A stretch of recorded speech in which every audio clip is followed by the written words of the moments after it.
Hi everyone, it's Ola from Shuttout and welcome to another episode of Shuttout Weekly. Have you ever heard that real photographers use only manual mode to create their pictures? Well, we do not agree with that at all, and I'm gonna tell you why. But first, let's see the awesome photo of the week from Shuttout.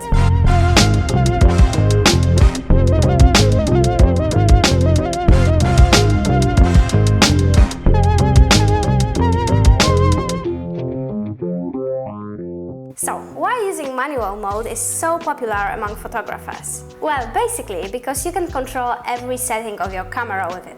And well, if you know how to use it and you have quite a lot of time, you can create some amazing pictures. But in certain situations, you might not have enough time to think about all of these settings. Let's take some festivals, sport events, or even landscapes.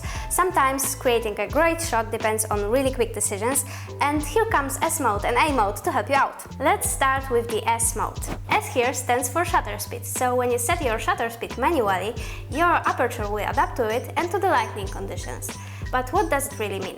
It means that shutter speed priority mode controls the aperture for you, and it can really help when you shoot fast-moving objects. Let's say that you are taking a photo of a running horse and you really want to make it sharp. So you switch your shutter speed to the smaller value, but you don't have time to change your aperture to the number that will be good for your lighting conditions, well, because it takes time.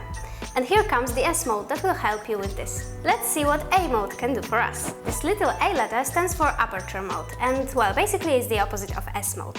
So when you set your aperture, your shutter speed will be matched automatically.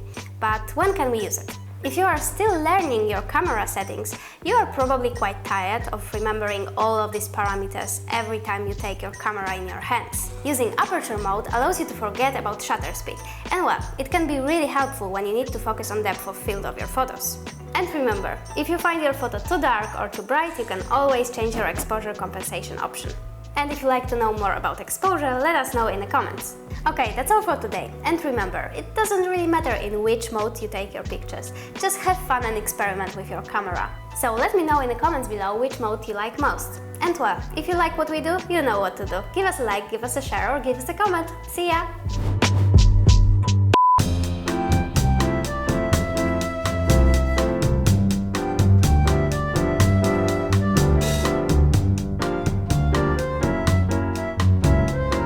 So, why using manual mode is so popular again among photographers?